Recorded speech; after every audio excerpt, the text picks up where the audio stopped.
உங்கள் பைக்கு இந்த மாதிரி மழையில் நனைஞ்சிருச்சா கவலையப்படாதுங்க. சிம்பிளாக 10 நிமிஷத்தில் வீட்டில் இருந்தபடி எப்படி வாஷ் பண்ணுறதா பார்க்கலாம். ஃபஸ்ட்டு நம்ம செயினை ரிமூவ் பண்ணிக்கலாம். ஏன்னா இவர் வந்து செயின் வேக்ஸ் பண்ணியிருக்காரு, செயினோட போட்டு மலையில் போட்டு ஓட்டிட்டாரு. ஸோ அதனால் கண்டிப்பாக நம்ம டீக்ரீஸ் பண்ணிவிட்டு திரும்பி ரீவேக்ஸ் பண்ணி தான் ஆகணும் இந்த செயினை. நீங்கள் நான் வேக்ஸ் பண்ணியிருந்தீங்கன்னா உங்களுக்கு செயினே கழட்டணுங்கிற அவசியமே இருக்காது. வீல்ஸ்லாம் ரிமூவ் பண்ணிக்கலாம். வீலை ரிமூவ் பண்ணுறது எப்படின்னு தெரியலன்னா நம்ம ஐடியா ஃபாலோ பண்ணிக்கோங்க.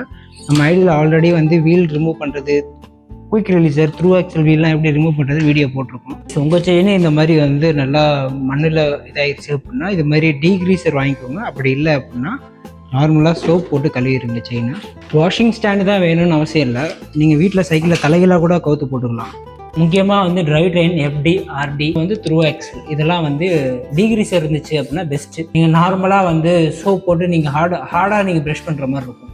அப்படி பண்ணால் தான் இந்த மண், டர்ட்லாம், மையெல்லாம் போகும். டீக்ரீஸ் பண்ணி ஒரு 5 நிமிஷம் கழிச்சு இது மாதிரி ப்ரஷ் பண்ணிங்க. உங்கள்ட்ட டூத் ப்ரஷ் மாதிரி இருந்துச்சு அப்படின்னா ஈஸியாக அந்த இதெல்லாம் வந்து க்ளீன் பண்ணி எடுத்துடலாம். டீக்ரீஸ் பண்ணதுக்கப்புறம் நார்மலாக வந்து வாட்டர் ஸ்ப்ரே பண்ணிக்கலாம். நார்மலாக டீக்ரீஸ் பண்ணாமல் நம்ம வந்து ப்ரஷ் பண்ணால் இந்த மண் ஃபுல்லாக வந்து 100% போகுமான்னு கேட்டால் போகாது. வீட்டில் வந்து ரின்சோ பவுடர் இல்லை வந்து ஏரியல் பவுடர் இருந்தாலும் பரவாயில்ல, அதை கலக்கிக்கிட்டு என்கிட்ட ப்ரஷ் இருக்குது, உங்ககிட்ட வந்து வெறும் கிளாத் இருந்தால் போதும். கிளாத்தில் டிப் பண்ணி நீங்கள் வாஷ் பண்ணாலே போதும். இந்த மாதிரி ப்ரஷ் பண்ண போதும். அப்படி இல்லை பெயிண்ட் ப்ரஷ் இருந்தாலுமே போதும். பெயிண்ட் ப்ரஷ் இருந்தாலுமே ஈஸியாக வாஷ் பண்ணலாம். மோஸ்ட்லி வந்து ப்ரெஷர் வாஷ் யாரும் பண்ண வேணாம். ப்ரெஷர் வாஷ் பண்ணிங்கன்னா பாட்டம் ப்ராக்கெட் ஹெட்செட்டுக்குள்ளலாம் தண்ணி போயிடும். வாஷிங்லேயே வந்து முக்கியமாக வந்து ப்ரெஷர் வாஷ் பண்ணக்கூடாது. பக்கெட் வாஷ் பண்ணாலுமே வந்து பிரச்சனை இல்லை. தண்ணி வந்து ஒரு 5 நிமிஷத்துக்கு ட்ரை ஆகட்டும். அப்புறமா நம்ம வந்து ஏர் க்ளோ வச்சு பண்ணிக்கலாம். பைக் வாஷை பொறுத்த வரைக்கும் ஏர் க்ளோயிங் தான் முக்கியம்.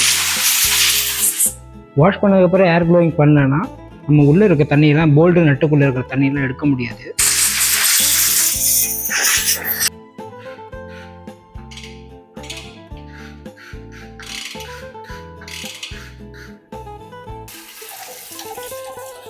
இந்த ஹப்புக்குள்ள தண்ணி போகாத அளவுக்கு வந்து லைட்டாக தண்ணி வச்சுக்கலாம்.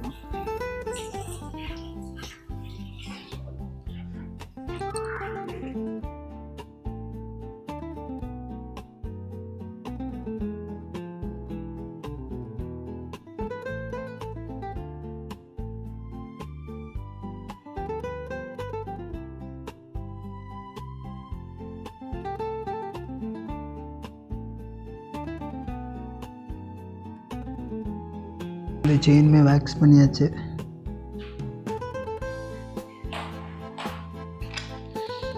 ஸோ வேக்ஸ் பண்ண வீடியோ பார்க்கணுன்னா மறக்காமல் ஐடியா ஃபாலோ பண்ணி வச்சுக்கோங்க.